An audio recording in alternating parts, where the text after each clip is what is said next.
tardes, bienvenidos al cierre de los mercados en Primera Página Televisión, el espacio donde revisamos el comportamiento de la Bolsa de Nueva York y los mercados de la integración NUAM. Así las cosas, les cuento entonces que el Dow Jones finalizó la sesión con una variación positiva del 0,20%, más de 100 puntos en la sesión de hoy para situarse en 53.569 unidades. Por su parte, el Standard Poor's 500 finalizó con un aumento del 0,72% para situarse en 7.730 puntos y el Nasdaq también avanzó más del 1%, más de 400 unidades para situarse en 29.641 puntos luego de resultados corporativos. Es así entonces como el turno fue para Nvidia, que lideró las ganancias al subir 9% después de superar las expectativas del mercado y proyectar un fuerte crecimiento de sus ingresos. Sus resultados también impulsaron a Broadcom, SK Hynix e Intel, mientras que el ETF de semiconductores SMH ganó 3%. Fuera del sector de chips, Salesforce se disparó 21% tras superar las previsiones de ingresos. Adobe y Autodesk subieron cerca del 6% en medio del mayor optimismo sobre las empresas vinculadas con la inteligencia artificial. Las empresas de ciberseguridad también registraron fuertes avances. OKTA subió más del 27%, CrowdStrike ganó 18% y Palo Alto Networks avanzó 13% tras presentar resultados y proyecciones favorables. Los inversionistas también siguen atentos al simposio de Jackson Hole, donde el presidente de la Reserva Federal, Kevin Warsh, tiene previsto pronunciarse este viernes. Tras revisar esta información, veamos cómo cerraron los mercados de la integración NUA.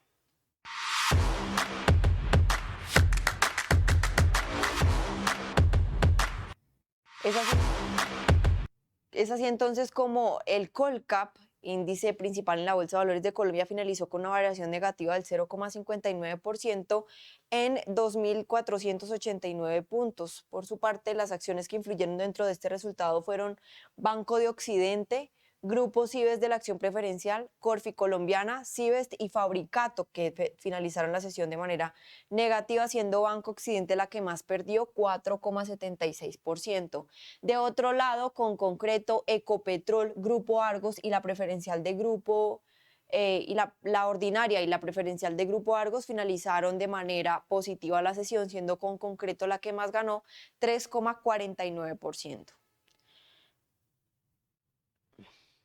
La Bolsa de Valores de Colombia renovó a Valores Bancolombia como formador de liquidez de la especie y Colcap entre el 1 de septiembre del 2026 y el 1 de septiembre del 2028, dando continuidad al programa que opera desde el 2016.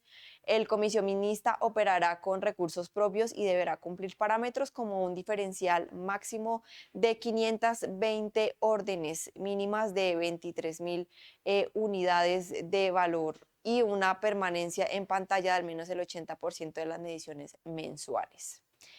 De otro lado, les cuento que el Ministerio de Hacienda elevó oficialmente su proyección del déficit fiscal para el 2026 de 5,3% a 7,2% del PIB, tras realizar una revisión de las previsiones efectivas de ingresos y gastos de la nación. El gobierno aseguró que la nueva meta es de 1,1 puntos porcentuales inferior al escenario inercial de cuentas sinceradas.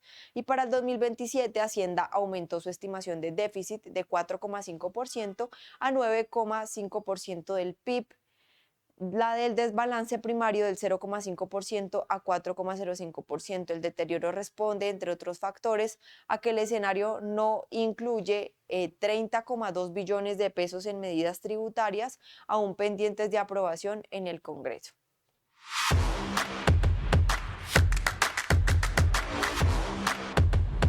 Siguiendo con las bolsas que integran NUAM, el turno es para Chile, donde en su principal índice finalizó la sesión de manera positiva, con una variación positiva del 0,89% en 11.470 unidades, teniendo en cuenta que aunque la sesión anterior había finalizado de manera negativa, pues todavía lo hacía sobre ese valor de los 10.400.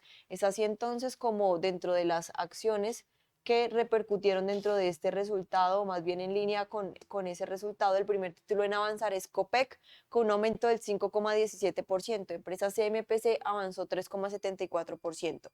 La Sociedad Química Minera también aumentó 3,02% y Parque Arauco también ganó 2,01% en la sesión de hoy. De otro lado, acciones como Latam, el holding de SMU, Aguas Andinas, Colbún y la Compañía de Cervecerías Unidas finalizaron la sesión en negativo, siendo Latam la que más perdió 2,22%.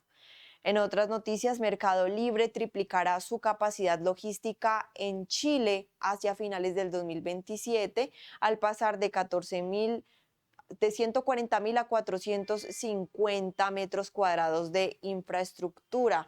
El plan incluye un tercer centro de distribución en Santiago y 5 nuevos centros de última milla. La expansión también contempla mayor presencia en 14 regiones del país y la creación de más de 2.500 empleos. La compañía busca acercar el almacenamiento a los consumidores y ampliar las entregas el mismo día en diferentes ciudades.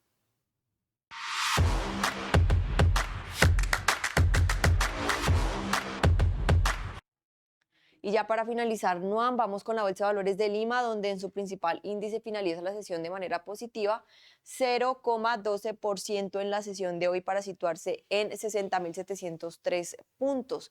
El índice Select también finaliza con variaciones positivas la sesión, 0,11% en 1.584 unidades. Es por esto que Nuam hoy finaliza con una variación negativa en promedio del 0,12% para situarse en 1.997 unidades. Respecto a las acciones que tuvieron influencia la sesión de hoy, el primer título en terminar la sesión de manera positiva es la compañía Imanas Buenaventura, que aumentó 4,03%, Nexa Resources Perú avanzó 2,43%, Souter Perú Corporation aumentó 1,50% y el fondo bursátil Bank SK El Dorado también avanzó en la sesión 1,47%. De otro lado, empresa Agroindustria Pomalca, Cartabio Sociedad Anónima e Inversiones Portuarias Chancay finalizaron la sesión de manera negativa, siendo Empresas Agroindustria Pomalca la que más perdió en la sesión de hoy, un 8,11% en la sesión. En otras noticias les cuento que la minera peruana Alpayana adquirió 91,3 millones de acciones de la canadiense Galantas Gold, equivalentes al 10,97% de la compañía, por aproximadamente 27,7 millones de dólares. La operación se realizó mediante un acuerdo privado con un tercero y la inversión se suma a la expansión internacional de Alpayana, que recientemente destinó 98,4 millones de dólares a Manga Mining y cerca de 32 millones de dólares a Cabra Gold. Galantas desarrolla el proyecto de oro y cobre Indiana en Chile, además de activos de exploración en Irlanda del Norte y Escocia.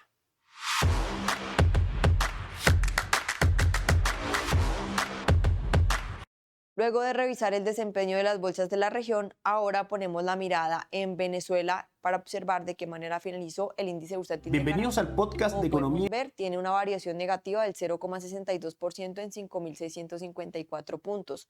Por su parte, los otros índices que la componen, es decir, el financiero y el industrial, también finalizaron la sesión de manera negativa. El financiero con una baja del 0,53%, mientras que el industrial descendió 1,07%. En otras noticias, LATAM Airlines Colombia reanudará el 4 de septiembre del 2026 la ruta directa entre Bogotá y Caracas con 3 frecuencias semanales, los lunes, viernes y sábados. La operación regresa tras la reapertura del Aeropuerto Internacional de Maiquetía y antes de la suspensión, LATAM operaba 7 frecuencias semanales entre ambas capitales y espera aumentar gradualmente los vuelos. Muchísimas gracias a todos nuestros televidentes por acompañarnos en esta emisión de Primera Página al canal de los negocios. Nos vemos en una próxima oportunidad y los dejo con este análisis económico. Bienvenidos al podcast de economía e inversiones de Upside Capital. Revisaremos el rendimiento del mercado en Chile y el mundo y las principales noticias económicas y financieras que marcan la jornada.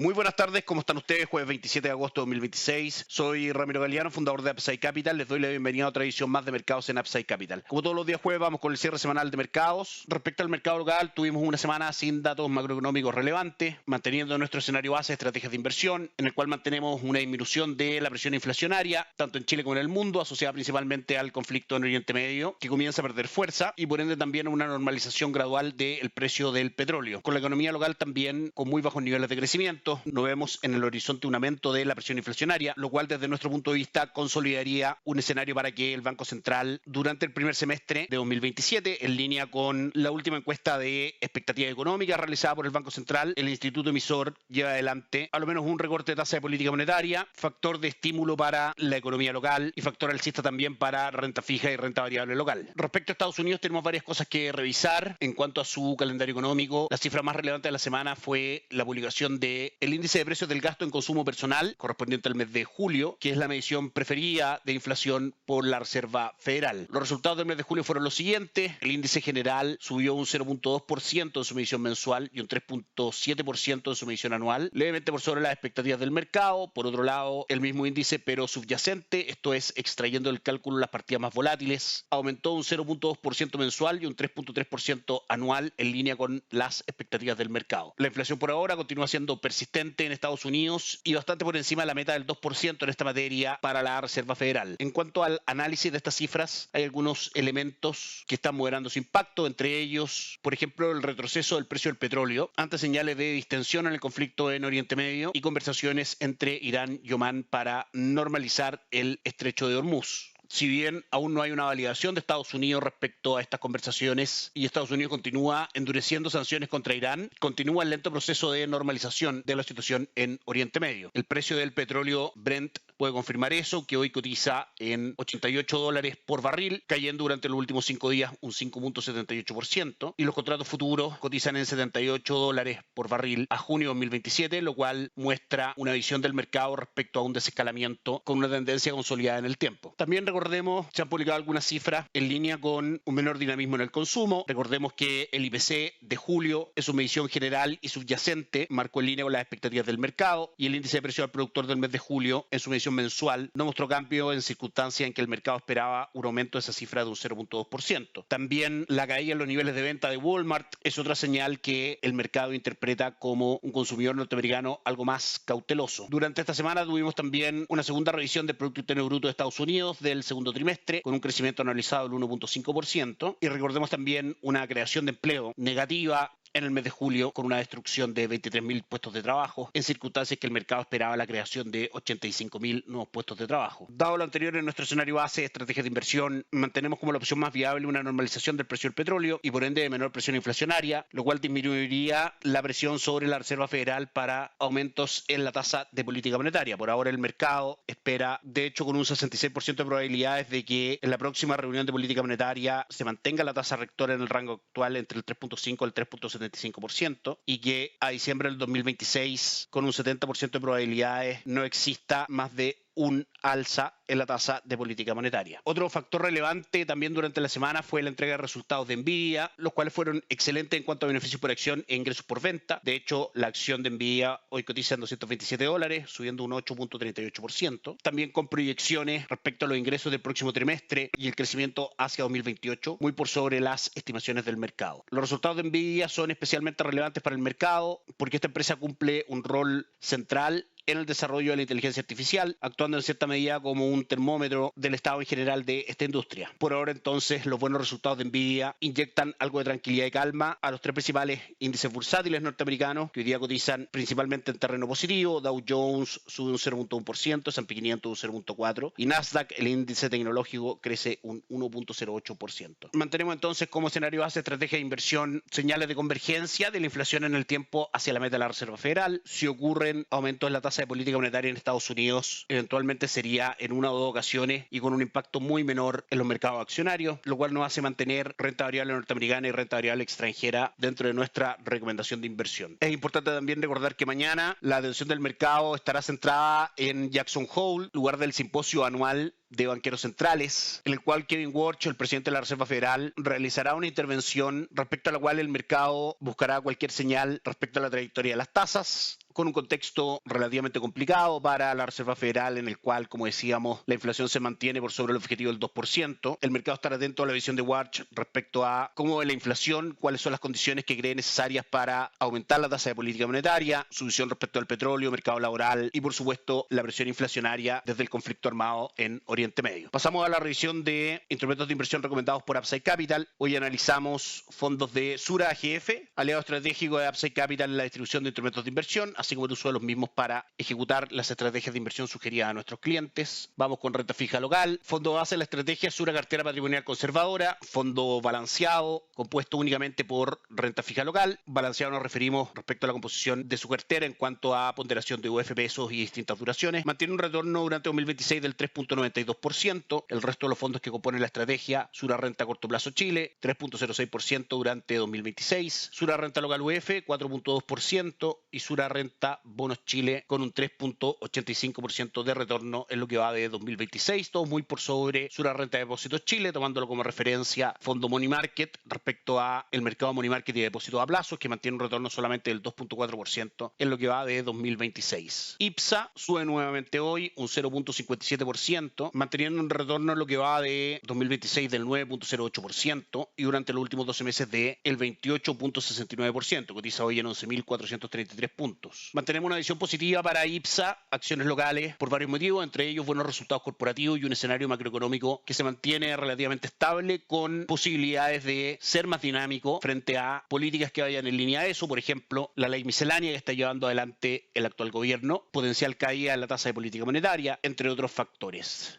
Durante esta semana, Morgan Stanley elevó su recomendación para la bolsa chilena a sobreponderar y fijó un objetivo de 12.900 puntos para el IPSA, para incorporar acciones locales a portafolios de nuestros clientes mediante Sura AGF a través de los siguientes fondos recomendados por Upside Capital: Fondo Toesca Chile Equities, que mantiene un retorno durante los últimos 12 meses del 26.06%, y Sura Selección Acciones Chile, que mantiene un retorno del 26.48% también durante los últimos 12 meses. Dólar peso cierra hoy sus cotizaciones más líquidas en 926,60, subiendo durante la semana aproximadamente un 1.10%, en línea con algunas correcciones del cobre, que entre ayer y hoy día cayó un 3.76%. En nuestro escenario base de estrategias de inversión mantenemos nuestra visión bajista para dólar peso, en línea con un escenario donde probablemente no sea necesario alzas considerables en la tasa de política monetaria de Estados Unidos, lo cual debilitaría el dólar en el mundo, haría lo propio en Chile, ayudando también en el mercado local que nuestra economía mejore sus niveles de crecimiento y las expectativas de una mejor actividad económica. Objetivos en dólar peso, en primera instancia 900 pesos y luego 880 pesos. Por último, como decíamos, mantenemos nuestra recomendación de inversión para renta variable norteamericana y extranjera a través de fondos diversificados mediante Sura AGF, fondo Sura multiactivo agresivo, que mantiene un retorno durante los últimos 12 meses del 16.72%. Muy bien, eso es todo por hoy. Que tengan todos un excelente término de semana. Nos encontramos el día lunes para la apertura semanal de mercados.